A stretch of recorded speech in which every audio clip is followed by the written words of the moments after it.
Xerberus is building something really cool in that they're building an analytics dashboard that looks at all this data, all the blockchain data, and analyzes it to see if anything bad is happening in that space, whether it's wash trading or dumping of particular tokens by holders of it or whales.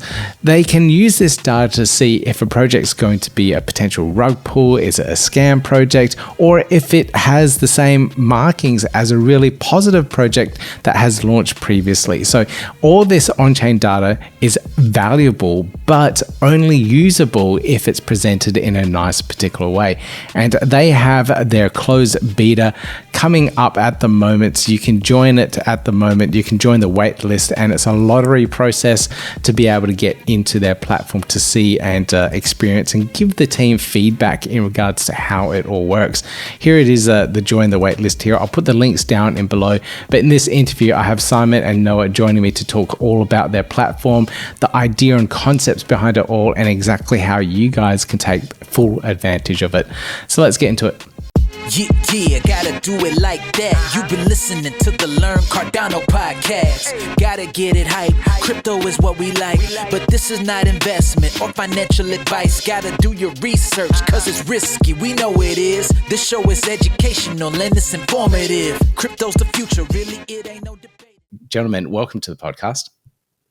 Thanks for having us. Thank you so much for having us, Peter.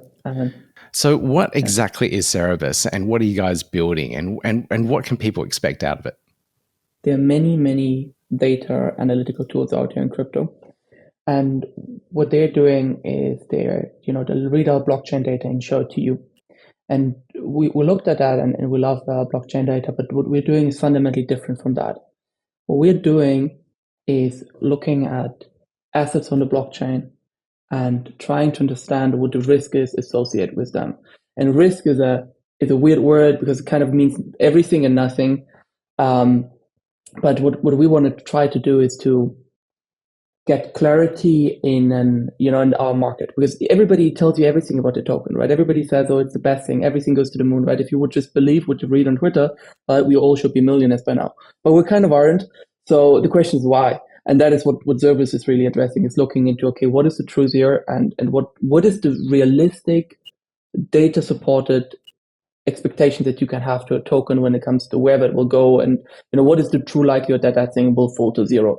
And we think that is really, really needed. What we have on the blockchain is we have the entire history of an asset, exactly where it went, when it went to that place, who were the actors touching it, and what happened. And this rich history of each of these assets give us a really, really great data set to be able to start to parse and understand what makes a good project versus what makes a bad project.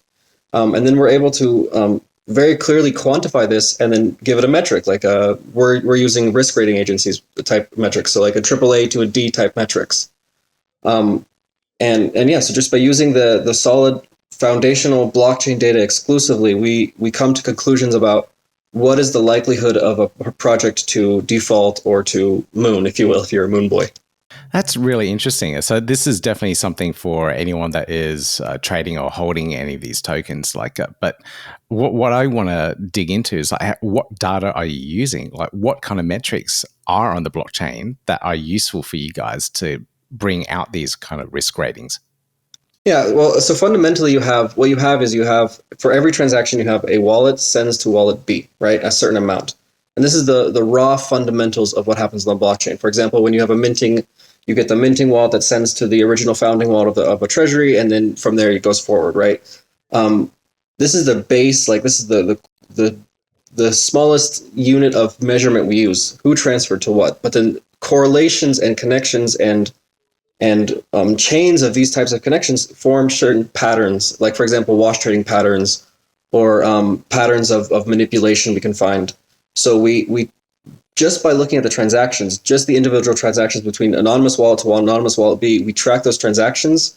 We track then the patterns that follow those transactions, and with those patterns, we can basically mine those patterns for more useful information like decentralization, manipulation, whale sentiment, how many of your whales, for example, there's a big thing where whales will take their tokens and then divide them into smaller wallets to try to hide their holdings. how many of the whales are doing that versus how many of the whales aren't doing that? What are the insiders doing on a project? All of these are just simple transactional patterns on the blockchain, and this is the only thing we use for finding our data, because we really want to give these data we want to give these risk scores as immutable fact. So we want to use only 100% data that anyone can verify, using a process that anyone can verify to come to conclusions that anyone can come to themselves. And this is really important for us, and that's why we only use these blockchain data instead of just saying, I don't know, the team is good because that's what I think, for example. Exactly, and that is the beauty of it, that we only use these transaction data, and that we're not biased, because like Noel said, we can talk about teams, right?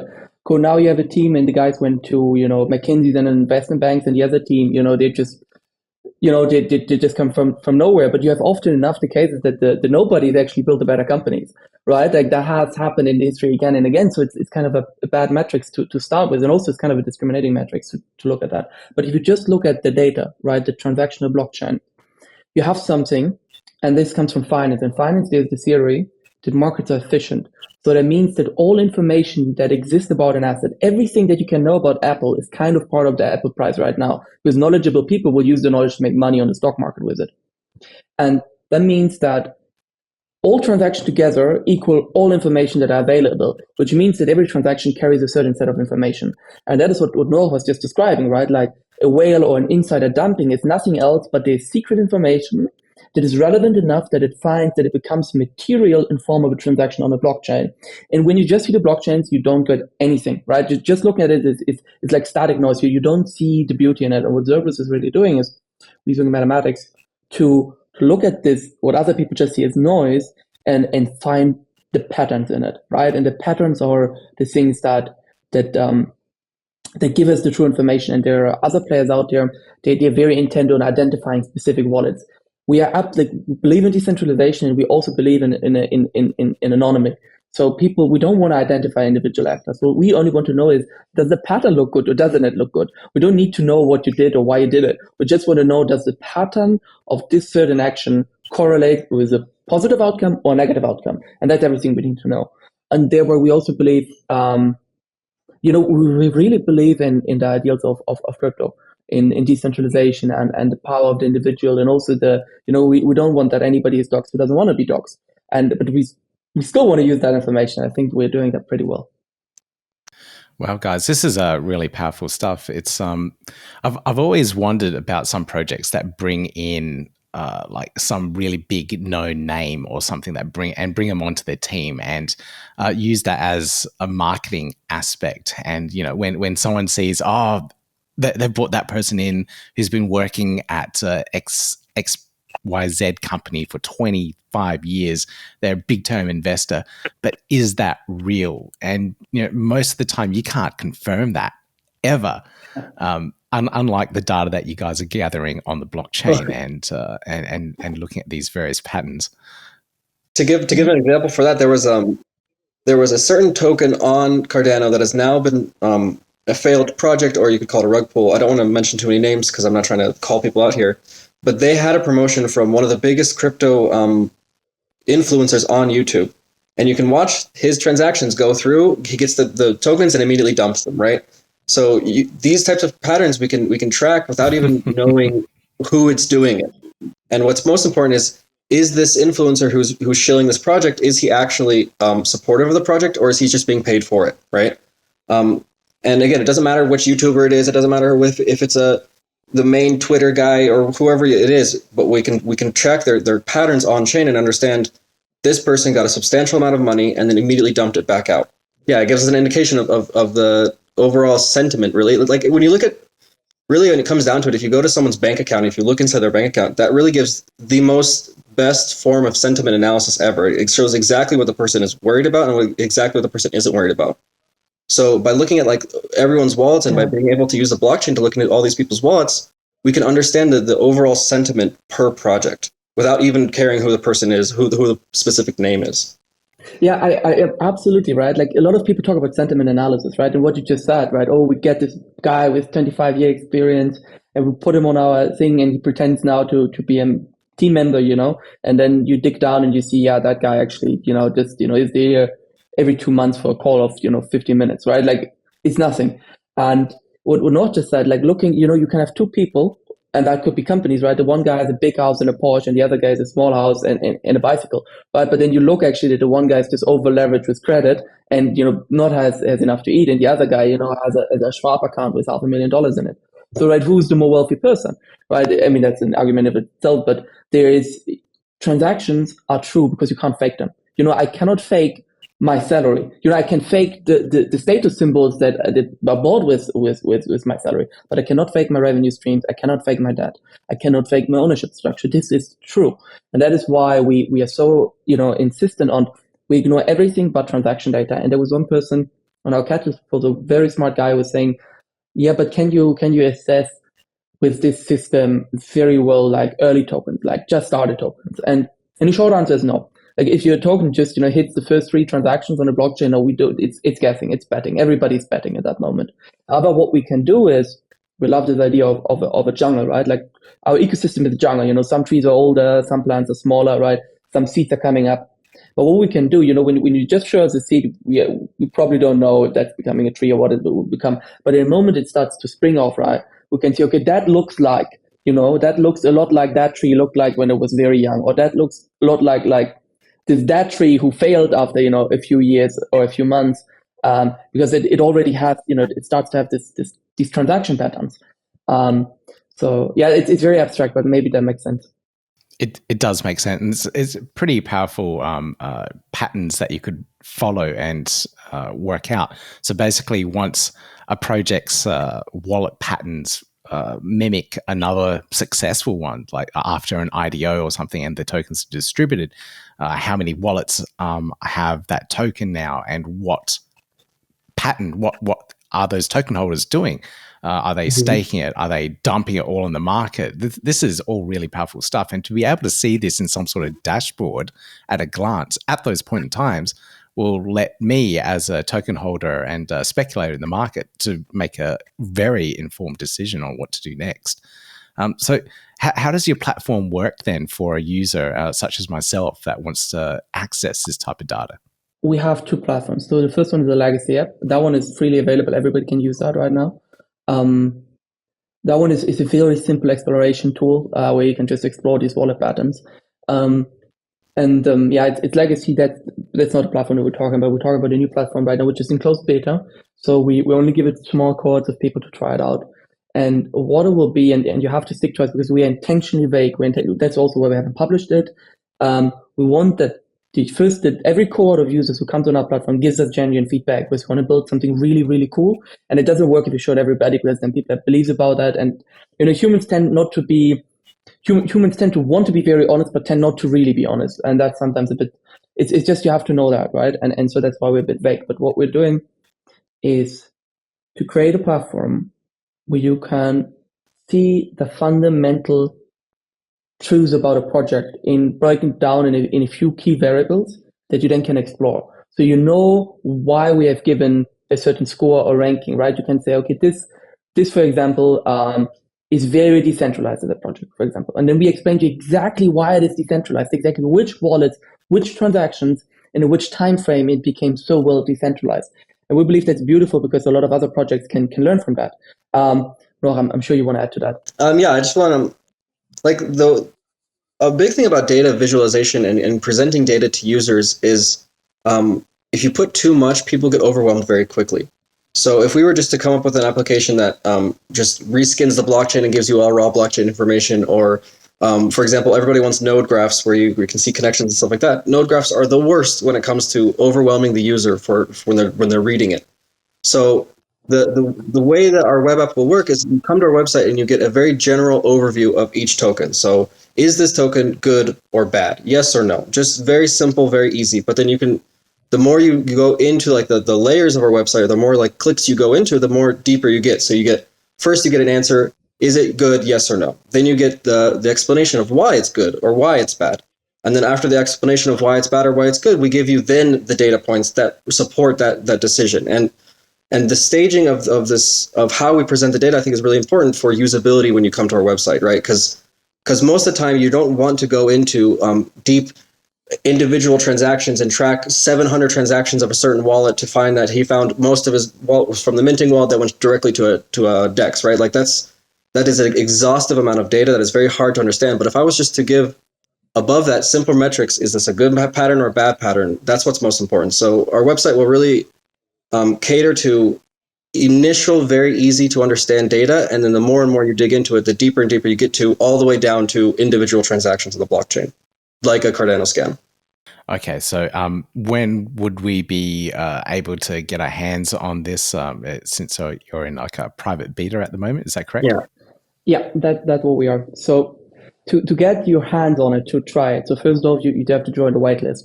And the waitlist, we do a bit of a lottery game every 2 weeks and get a small amount of people to test it. Join the waitlist, because there's very likely that you will see the product much earlier than anybody else's, and you will also talk to us because we really want to know you. And if you think that sounds interesting and you want to be part of that story and part of the product, and we'll also surely give you some kind of boost for the early supporters. So join the waitlist, okay? We plan with the earliest public release that everybody can test it, no matter what is in 6 months, but it could also be later than that. And we're very honest because we don't want to pressurize. We already put out a product. It took us like the current product. How long did it take us now to build the current legacy app? Like 4 months? Yeah, so 3 or 4 months. 3 months, right? People can take it 3 or 4 months, right? Like it's a fully working app, right? And that what we're building now is it's really our opus magnum. Like that's the thing. We created that first thing for our own research and to listen to people what they're saying. And we've listened very, very carefully. We have a Notion full of like consumer interviews, right? Like people who love the product and work with it and told us what shit about it. And then we looked into it, and we could just follow and build exactly what they want. But sometimes it's really important to not only listen to people what people are saying, but also what people are not saying, and maybe what is the need or the desire underlying to that. And this is really what we're building now.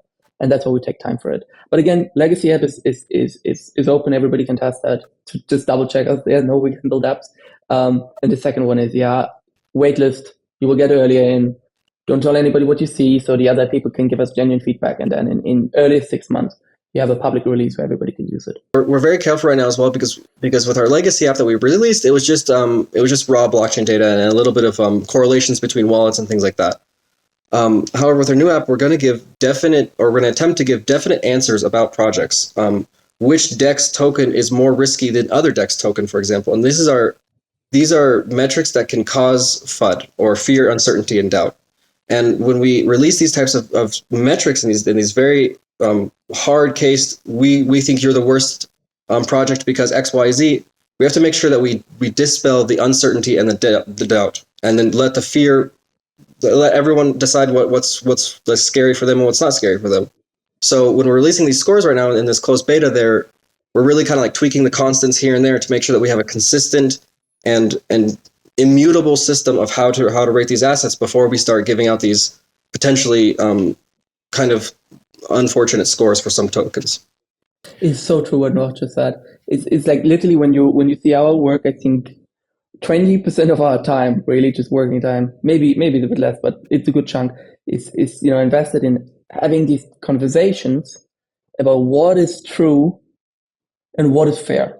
Because sometimes like we just recently had that one certain parameter that penalizes a few projects very harshly because they did something unprofessional early on in their career. And we're discussing, is that fair or not? Like it will give them a very powerful Mali, and to create this fairness is very important for us because we want to be the community where people can turn to find truth in all the noise. And so we have to be the hardest judges to our own, to what we're doing ourselves, and that's why we are so careful. And sometimes, we have found certain things that we never published because we thought, people will think that was, will think horrible things about that project for this specific transaction. But we are coming from a position where we don't know how this one looks actually if you would look at all projects, right? Maybe that's something very normal. And if we don't know that, then it would be so unfair from us to just put that out alone. And we have a few rules internally. Yeah, exactly. We don't want to hit a project in any means, right? What we want to do is to help people to demand accountability from projects, but in a fair way and we want to give projects generally the benefit of the doubt in the first instance, because we are all project builders, right? Like, we know sometimes shit just goes down, and no project should be punished for that. What we are looking in is it a fundamentally healthy project or not, and we don't want to release anything prematurely. We've got to be 100% sure. We've got to make 3 times sure that this is true. All right, very good. I could see many projects using the tool themselves to actually analyze how the project looks and make tweaks and whatnot to the project. Running a project, tokenomics, release schedules, vesting periods, it's not easy. A lot of people in this space do not have the experience to do this correctly and well. There are a few projects that are exceptions and do it flawlessly and get vesting schedules right and really and product release right as well. So it works really well. But some projects, they're still learning, and I'm sure they will make mistakes along the way. And your data scanning on the blockchain or whatever may show it being not so good at that point in time because they've made mistakes. So giving them the benefit of doubt and recovering from those points, I think, is very important as well.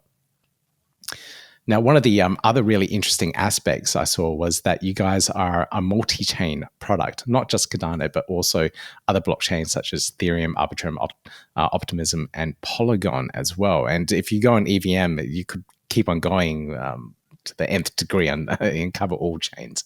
So what's your strategy there? Obviously, you want to cover as much as possible and have a wide open market. One of the things we learned early on when we initially started in Cardano, correct? And we were looking at all the Cardano assets and all the activities on Cardano, but we understood that the data set is kind of small compared to other EVM chains and other larger chains. And what we are able to do is we're able to take patterns and for example, we can take all the rug pulls that ever happened on Ethereum, understand those patterns and learn those patterns and bring them over to Cardano to defend against rug pulls that are similar to the ones that happen in Ethereum. So like we had it's like a big data problem where the more data we get, the more accurate our systems become. So because of our love for this ecosystem that we were born of and things like this, we wanted to expand and get more data sets and more rug pulls and more understanding of what a project looks like in a longer time period that we can only get in Ethereum type chains. So out of necessity, we go multi-chain, but also like our processes work for every chain, right? And we're trying to make a risk scoring system here that's immutable towards the data, and that's something that anyone can use for any chain. Now, I want to just highlight that because we do, we love Cardano. We are growing up here, and this is the biggest shill I think that you could ever make for Cardano. Is we had to go to other chains because we couldn't find enough rug pulls on Cardano. So I think that is if you take something out of this video, that's it. Yeah. Very good point. Very good point. Okay. So in terms of people finding out more, joining community and possibly joining the wait list, where should we go to get our hands on it all? So the easiest way is, of course, our Twitter. So Xerberus is like the hellish dog with C, but written with an X at the beginning, like Xerberus, like the dog also from in Harry Potter, right? Like it's always the 3-headed dog. It was written with an X instead of in C. You can go to our Xerberus.io website. From there, you can very easily jump in our Discord. We're also on Twitter. I think that's where we are. We really live on Discord and Twitter. People often cherish, like we are all the time in the Discord. Like if you want to ask a question, I think we answer 95% of all questions pretty much immediately. We live in the Discord. We love that. We love to build with the community. We can just emphasize that, like we are part of the community in a way that is one of the reasons why we started this whole working with risk is because we got rocked ourselves, right? Like at one point you're like, no, that cannot be. Come on, Yeah. Like there was one project that I loved. I even knew the team, and I was buying because I knew the team. I believed in their project. I was buying them while they were rugging, right? Like it was and I thought it was the best deal ever, And then in the end, I had all the coins on the bottom, but I said, okay, that's it. So no, like we're part of the community, and we like to see it like that, and we invite you to connect to us directly and just live in our Discord. I'll put all the links to everything in the show notes for this interview, and good luck building the community and building the product as well. I have signed up to the wait list for testing out the product as well, so I'm looking forward to giving you guys feedback. Amazing. We appreciate it. So just a reminder, they do have that closed beta on at the moment. So if you want to be a part of it, you have to jump on the website, put in your email address, and it's that lottery process to be able to gain access to it. Now, I'm pretty sure if you join their Discord community, you'll be able to join in and find out exactly what they're building and how it potentially may work for you. And I see this working for any crypto holder. So it's a very valuable tool, and I can't wait for them to release their next version. Looking really forward to this one. It's so useful. Anyway, if you enjoyed this type of content, if you like to learn more about what's building the Cardano ecosystem, please thumbs up, like, subscribe, all that jazz really helps with everything. And I'll see you in the next video. Yeah, gotta do it like that. You've been listening to the Learn Cardano podcast. Gotta get it hype. Crypto is what we like, but this is not investment or financial advice. Gotta do your research, cause it's risky. We know it is. This show is educational and it's informative. Crypto's the future, really, it ain't no debate.